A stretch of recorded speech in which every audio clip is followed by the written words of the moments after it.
I'm Chris Ferzoco with the Ferzoco Group real estate team here, and we actually get a lot of inquiries from folks about new construction, specifically new construction for this video we're going to talk about in Sea Isle City.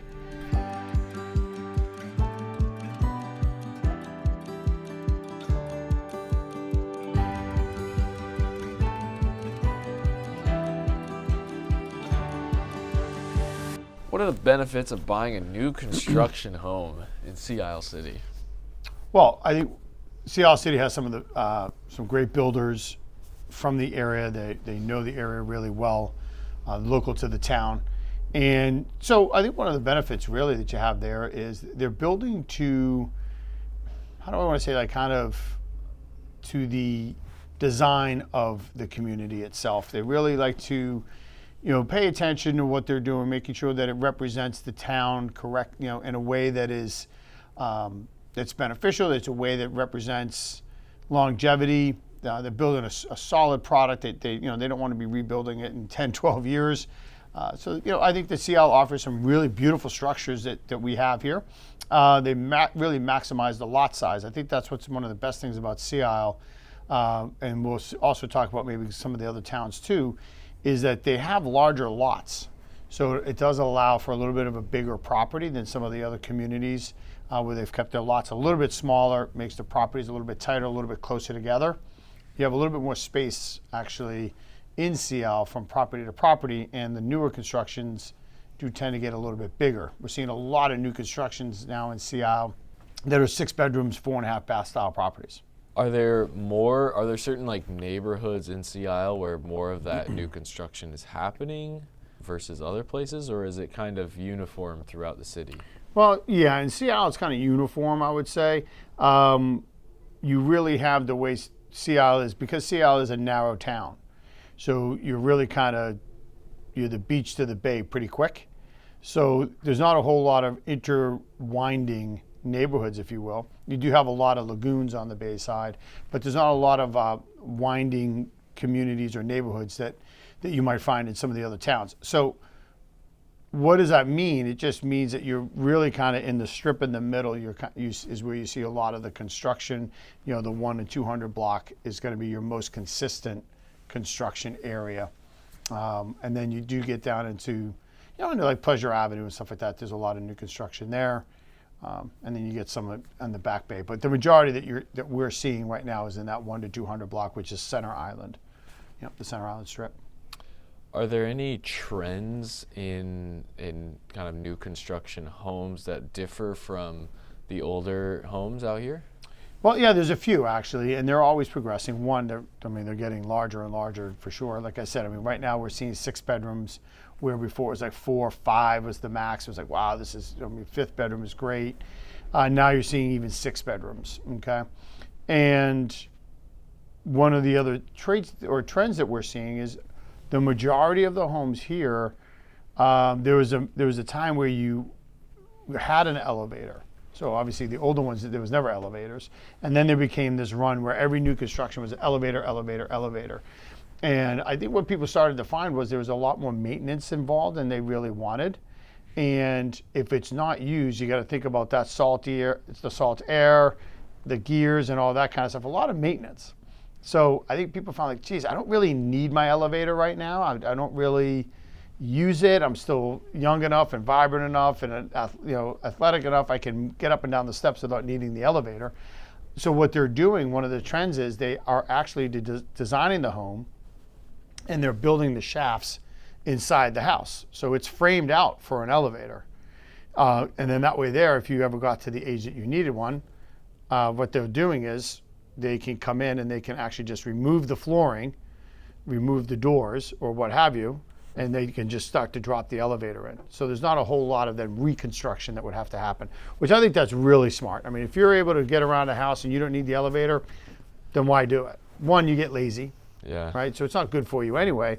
But if you ever needed it, you could then add it later. And actually what it does right now is that you actually, obviously you have a floor, you put in doors, and now you have extra closet space on anywhere between 1 to 3 or 4 levels within the house.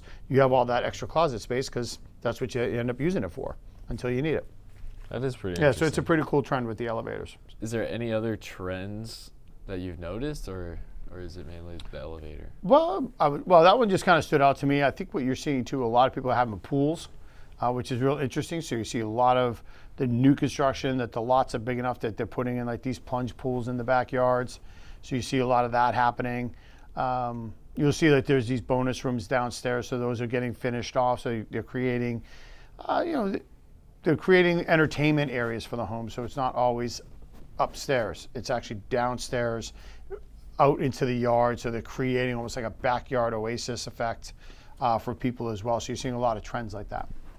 What are the trends in the prices for new construction homes out here? Yeah, so they're leading the way. So it can be anywhere between new construction can be anywhere between $1.9 million, and it can be upwards of $6 million, depending. Yep, and that's just in this town. I mean, that's not necessarily. Seattle City. Yep, in Seattle, that's the price points there. So I've seen some 5-bedroom. You might be able to find something a little bit smaller. That might be a little bit less money, but typically, like in a 5-bedroom, you're going to be looking at somewhere around about $1.9 million, and then it's going to be upwards from there, depending on what the property has, where it's built. You start getting into your waterfronts on the bay side. I mean, you start getting up into upwards of $3 million and more. So it's really going to kind of depend at that point. What are some insider tips for buying a new construction home out here? Well, insider tips is if you can, always remember that if the construction site is far enough along, however, not too far, you might have the opportunity in talking with the contractor, like you want certain countertops, that you're looking for certain paint colors, you're looking for certain flooring. If it hasn't already been installed, you may have the option to be able to do that and pick what you want.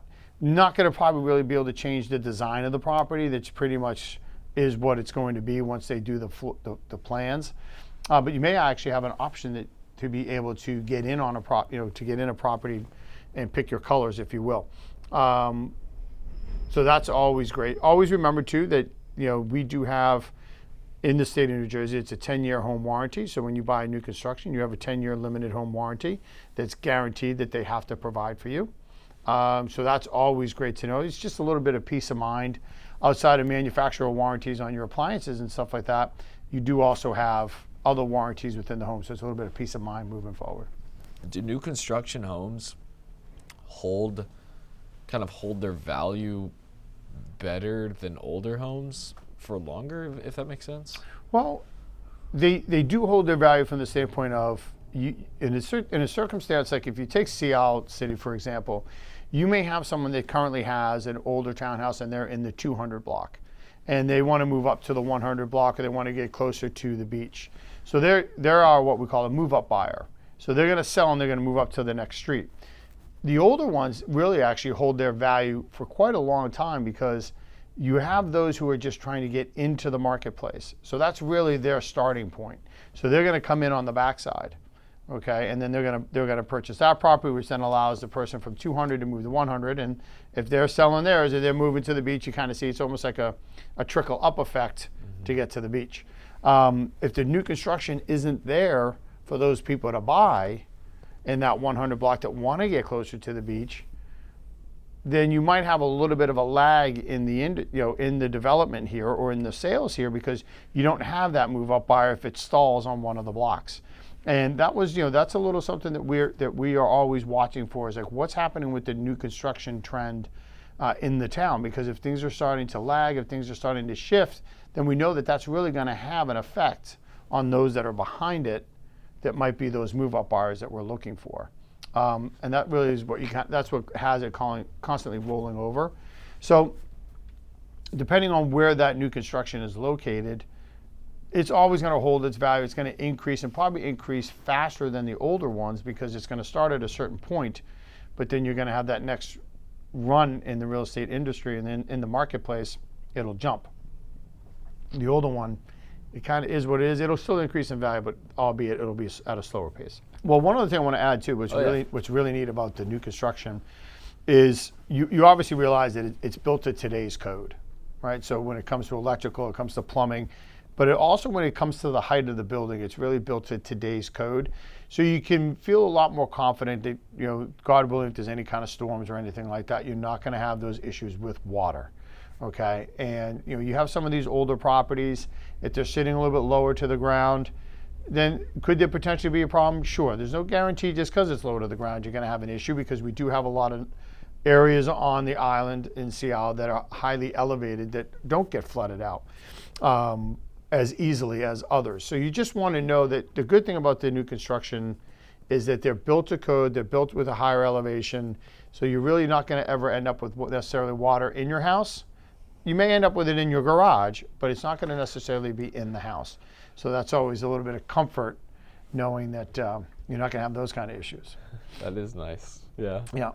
So that's the conversation about new construction here in Seattle City. Always building some beautiful homes here, some great options, some almost some different designs. They're not all cookie cutter, if you will. So if you're interested in some new construction property down at the shore, Seattle is definitely a great location to check out.